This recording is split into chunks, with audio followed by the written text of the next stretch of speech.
Fala pessoal, boa noite. Começando a nossa quarta aula de processo penal. Galera, estamos finalizando, faltam 3 pílulas depois dessa pra gente acabar aqui a nossa maratona, a nossa sequência. Vamos lá que ainda tem muita coisa importante. Pessoal, a ação penal. Galera, vamos começar do início, que eu quero situar vocês, fazer um resumo, mas que seja suficiente para vocês entenderem essa matéria. Pessoal, quando um indivíduo comete uma infração penal, e a gente estudou lá na primeira pílula de parte geral que infração penal é um gênero do qual a gente tem 2 espécies, o crime ou a contravenção, enfim, o Estado ele vai responder àquela infração. Galera, a persecução penal é essa atuação do Estado em face do cometimento de uma infração penal, certo? Por um determinado indivíduo. Galera, e essa persecução penal, ela é dividida em 2 fases. Eu já mencionei isso com vocês também. A fase da investigação criminal e a fase processual propriamente dita. Nessa fase processual propriamente dita é que a gente tem a ação penal. Só que um conceito importantíssimo, depois que eu vou conceituar primeiro a ação penal com vocês, depois eu vou trazer uma distinção muito importante. Olha só, galera, a ação penal em si, ela é um direito público subjetivo de pedir ao Estado juiz a aplicação do direito objetivo ao caso concreto. Esse é um conceito um pouco mais abstrato, né? Mas é o seguinte, galera, primeiro, a ação penal que eu queria distinguir com vocês é diferente de processo penal ou processo criminal. Porque, gente, a ação penal em si, ela é o direito, certo? É um direito subjetivo de pedir ao Estado juiz para punir determinada infração. E o processo criminal, ele é um instrumento por meio do qual a gente exerce esse direito de ação, certo? A ação penal é o direito e o processo penal é um instrumento de exercício desse direito. Ok? Porque, galera, quando a gente pensa no cometimento de uma infração, um crime, contravenção, como eu falei pra vocês, o infrator ele vai sim ser responsabilizado. Mas à luz de um Estado democrático de direito, a gente precisa, para haver essa responsabilização, né? A gente precisa de um devido processo legal. O Estado ele não pode simplesmente aplicar a pena de qualquer forma. A gente precisa respeitar direitos, garantias. Então a gente tem um processo criminal como esse instrumento, que deve respeitar diversos fatos, diversos pontos. Certo? Princípios, regras, etc. Galera, então, a ação penal, ela vai ser um instrumento cabível para o Estado esclarecer um fato criminoso e depois, quando ele chegar à conclusão processual, ele condena ou absolve determinada pessoa, certo? Então, vamos lá. Esse é o caminho em regra, né, galera? A regra no nosso processo penal é a ação penal pública incondicionada. O que isso significa? Quando vocês lerem lá, estiverem lendo os tipos penais e vocês verem assim, por exemplo, no homicídio, a gente tem lá o preceito primário, secundário, a descrição da conduta, a pena combinada e não falamos nada sobre ação penal. Galera, nesses casos em que não há nada sobre o tipo de ação penal de forma expressa, teremos ação penal pública incondicionada. É a regra, certo? Só teremos algum outro tipo de ação penal. A gente tem 2 ações penais. Parênteses. Ação penal pública e ação penal privada. Temos subdivisões dentro dessas ações, certo? Mas a regra é a ação penal pública incondicionada. Quando não tivermos menção expressa a outro tipo de ação penal, teremos ação penal pública incondicionada. É a regra no nosso ordenamento. Certo? Galera, vamos começar aqui então nas espécies de ação penal. São 2, a ação penal pública e a ação penal privada. Primeiro, a ação penal pública. Pessoal, o titular da ação penal pública é o Ministério Público. Seja ela, a gente tem 2 subdivisões. A ação penal pública incondicionada, que eu falei pra vocês que é a regra, e a ação penal pública condicionada à representação do ofendido. Primeiro, galera, eu falei com vocês que na ação penal pública, de uma forma geral, a ação penal pública tá aqui, a gente tem as 2 subdivisões, de uma forma geral, o titular é o Ministério Público, seja ela pública condicionada ou incondicionada, certo? Ainda que condicionada à representação do ofendido, o MP é o titular dessa ação, correto? Galera, na ação penal pública, que eu já falei que é a regra do nosso ordenamento, o MP, ele não depende de condições para deflagrar aquela ação, certo? Para que o titular da ação penal aqui, o Ministério Público, possa oferecer a peça acusatória, que aqui nessa ação penal pública é a denúncia, a peça acusatória é a denúncia, certo? Que dá início àquela persecução. A gente precisa do seguinte, do binômio da justa causa. Eu falei já sobre isso com vocês, que era uma das finalidades do inquérito. A justa causa é formada de indícios de autoria e prova da materialidade do delito, certo? Então, havendo justa causa, o Ministério Público, na ação penal pública incondicionada, poderá oferecer a denúncia, correto? Agora, galera, quando estivermos diante de um crime de ação penal pública condicionada à representação, aqui, gente, o Ministério Público, ele segue sendo o titular daquela ação penal, correto? Ele ainda é o titular, estamos diante de uma ação penal pública, condicionada, porém pública, certo? Mas aqui, além da justa causa, a gente vai depender de duas situações distintas.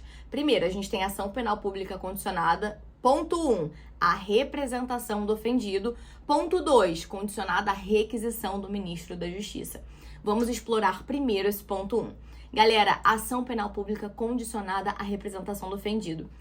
Aqui a gente tem a representação do ofendido, daquela vítima, como uma condição de procedibilidade para proceder com aquela ação, certo? A representação da vítima, galera, aqui basta que haja, para configurar essa representação da vítima, basta que haja uma manifestação de vontade. Não temos uma forma específica prevista em lei. Então, aqui um exemplo. Se a vítima vai na delegacia e registra um boletim de ocorrência, já seria suficiente para configurar essa manifestação de vontade e o MP poderia já deflagrar, oferecer essa denúncia nesse caso, certo? Essa é a ação penal pública condicionada à representação do ofendido.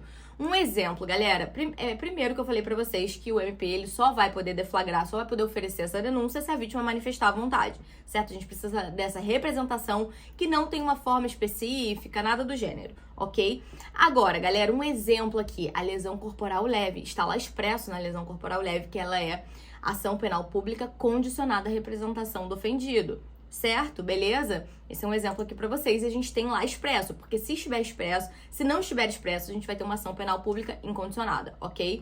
Galera, próxima, ação penal pública condicionada à requisição do ministro da Justiça.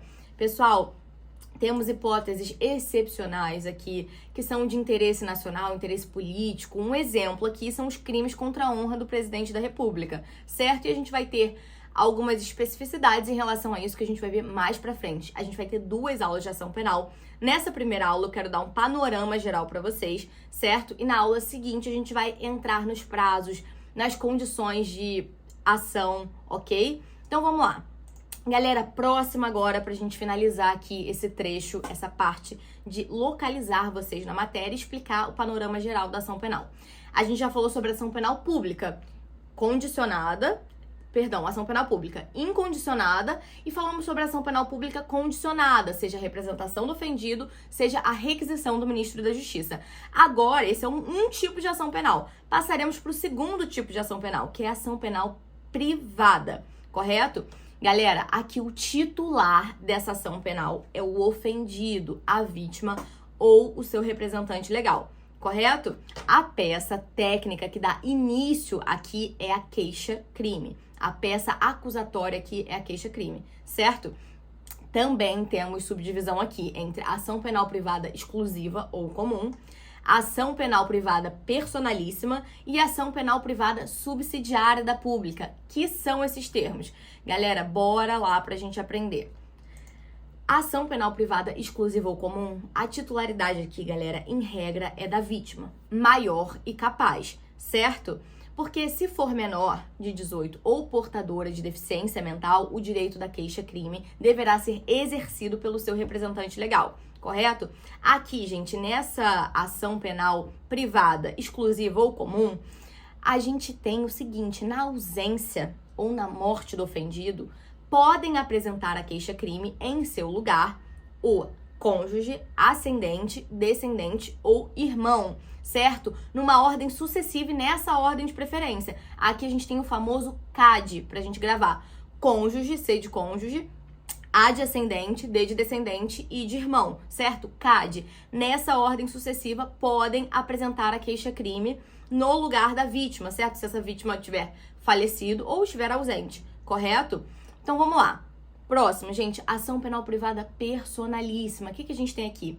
A gente só tem um caso no nosso ordenamento jurídico de ação penal privada personalíssima, que é o caso do artigo 236 do Código Penal, que versa o seguinte: contrair casamento induzindo em erro essencial o outro contraente ou ocultando-lhe impedimento que não seja casamento anterior.